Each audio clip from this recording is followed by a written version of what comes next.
Morning students. पिछली class में अपन ने पढ़े थे पाठ 7 दो माताएं। अपन ने पाठ पढ़े और पाठ समझे। आज अपन पाठ के प्रश्न उत्तर को समझेंगे और उसके अभ्यास को। प्रश्नोत्तर निम्नलिखित प्रश्नों के उत्तर दीजिए। हथिया गांव किस प्रांत में स्थित है? हथिया गांव असम के एक अनजान क्षेत्र में पहाड़ की तलहटी में स्थित है। प्रस्तुत कहानी के रचनाकार कौन है? प्रस्तुत कहानी के रचनाकार लीला मजुमदार है। आदिवासी कहाँ रहते थे? असम के एक अनजान क्षेत्र में पहाड़ की तलहटी में आदिवासियों का एक छोटा सा गांव था। उसी गांव में आदिवासी रहते थे। फिर है सही उत्तर के सामने सही का निशान लगाइए। गांव में किस ऋतु की विदाई पर उत्सव मनाया जाता है? शीत ऋतु की विदाई पर। गांव वालों को किससे शत्रुता थी? हाथियों से।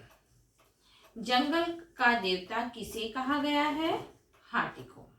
अच्छा, हाथी से शत्रुता था मतलब हाथी इन के बहुत ज्यादा झुंड होते थे हाथी के, इसी कारण उन लोग हाथियों को सौदागरों को बेचकर उससे मोहर ले लिया करते थे।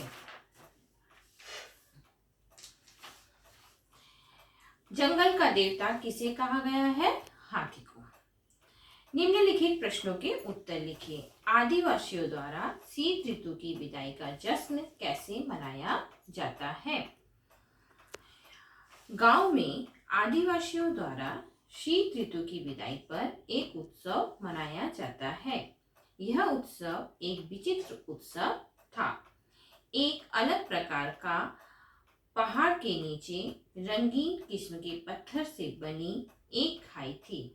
उसी खाई के निकट लकड़ी का एक सुंदर सा मंदिर था।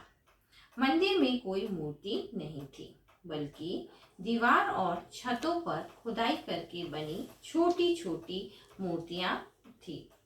पूजा जैसी यहाँ कोई बात नहीं थी, बल्कि कतारों में माताएं, लड़कियां, लड़के, बूढ़े सभी दूध से भरे गड़े डालियों में फल, केले के गुच्छे, मिट्टी की कुप्पियों में मधु ले लेकर उस घने जंगल में जाते थे और सारी सामग्रियां उस जंगल में रख देते थे और लौटते समय घंटे की ध्वनि गाते बजाते तथा नृत्य करते हुए वापस लौटते थे। थोड़ा बड़ा है क्योंकि प्रश्न क्या पूछा है? आदिवासियों द्वारा शीत ऋतु की विदाई का जश्न कैसे मनाते हैं? माने उन लोग इस तरीके से मनाते हैं। हाथियों को कैसे पकड़ा जाता था? हाथी पकड़ने के लिए जमीन में मिट्टी खोदकर गड्ढा बनाया जाता था और उसे घास फूस से ढक दिया जाता था। हाथियों को पता नहीं चलता था, उसके ऊपर चलते ही हाथी उस गड्ढे में जा गिरते थे।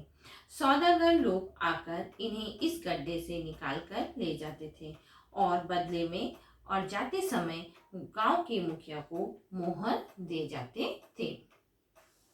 लोग क्या देखकर दंग रह गए?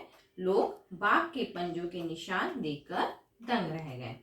सही कथन के सामने सही तथा गलत के सामने गलत का निशान लगाइए। खाई के निकट लकड़ी का एक सुंदर मंदिर था। सही। आदिवासी दूध, फल आदि जंगल में बैठकर खाते थे। गलत। विदेशी सौदागर हाथी के बदले मोहर ले जाते थे। सही। बाघ हाथी के बच्चे को उठाकर ले गया। बाघ हाथी के बच्चे को नहीं, मनुष्य के बच्चे को ले गया, इसलिए ये गलत है। औरत ने हाथी के बच्चे को बचाया। सही। इसके बाद है भाषा ज्ञान। शब्द युग्म कई प्रकार के होते हैं, जैसे पुनर्युक्त शब्द युग्म, अर्थ वाले शब्द, मिलते जुलते अर्थ वाले शब्द युग्म और विपरीत अर्थ वाले शब्द युग्म। जैसे पुनरुक्त माने एक ही वर्ड को बार बार बोलना, माने पुनरुक्त शब्द, जैसे धीरे धीरे। मिलते जुलते माने राइमिंग वर्ड, जैसे नाचते गाते।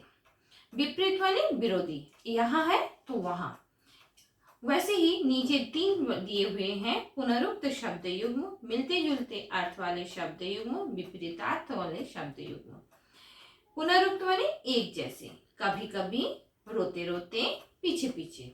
मिलते जुलते में कौन कौन से आएंगे? सोच विचार, कंकड़, पत्थर, नहा धोकर। विपरीत अर्थ वाले शब्द न्याय, अन्याय, इधर उधर, हार जीत। सेकंड नंबर है नीचे दिए गए शब्दों के अर्थ लिखकर वाक्य बनाइए। पहला वाक्य, मोहर। मोहर को सोने का सिक्का भी कहा जाता है। विदेशी सौदागर मोहर देकर हाथी खरीदकर ले जाते थे। दूसरा मोहर का मतलब होता है सील, मतलब स्टैम्प, मतलब किसी भी सरकारी हो या प्राइवेट दस्तावेजों में मोहर लगाई जाती है। भेंट, एक भेंट का मतलब होता है मिलना और दूसरी भेंट का मतलब होता है उपहार। राखी के उपलक्ष्य में भाई ने बहन को एक उपहार, सुंदर सा उपहार दिया। और दूसरा होगा मिलना, आज बहुत दिनों बाद मैं अपने भाई से मिला या मैं अपने मित्र से मिला। पूर्व, एक पूर्व का मतलब होता है पहले और दूसरा पूर्व का मतलब होता है दिशा। सूर्य पूर्व दिशा से निकलता है। और पहले, खाने के पहले हमें अच्छी तरह हाथ धोना चाहिए। निम्नलिखित वाक्यांशों के लिए एक शब्द। गांव में रहने वाला, ग्रामीण, दूसरे देश का निवासी, विदेशी, ना जानने वाला, अनजान, जंगल में रहने वाला, जंगली। निम्नलिखित वाक्यों में से विशेषण तथा विशेष्य छांटकर लिखिए। विशेषण की विशेषता बताते हैं उसे विशेष्य कहते हैं और संज्ञा सर्वनाम की विशेषता बताने वाले को विशेषण कहा जाता है। खाई के निकट लकड़ी का एक सुंदर सा मंदिर था। कैसे? सुंदर, सुंदर विशेषण और मंदिर विशेष्य। गांव में बड़े बूढ़े ने एक किस्सा सुनाया। बड़े विशेषण और बूढ़े विशेष्य। जंगल को कपाने वाली भयंकर आवाज, भयंकर विशेषण, भयंकर विशेषण और आवाज विशेष्य। बाघ 5 महीने के बच्चे को उठा ले गया। 5 विशेषण, महीने विशेष्य। उसने पेड़ की डाल के 2 मोटे टुकड़े गड्ढे में डाल दिए। 2 मोटे और विशेष्य टुकड़े। तो ये हो गया आपका भाषा ज्ञान, प्रश्नोत्तर और बाकी अदर्स अभ्यास। तो पाठ अपना यही समाप्त होता है। आप वीडियो को अच्छे से देखना, एक्सरसाइज भरना। इसके अलावा मैं आपको इसके साथ PDF फाइल भी पहुंचाऊंगी, जिसको देखकर आप और अच्छे से कॉपी में लिख लेना। Okay, bye bye, good bye.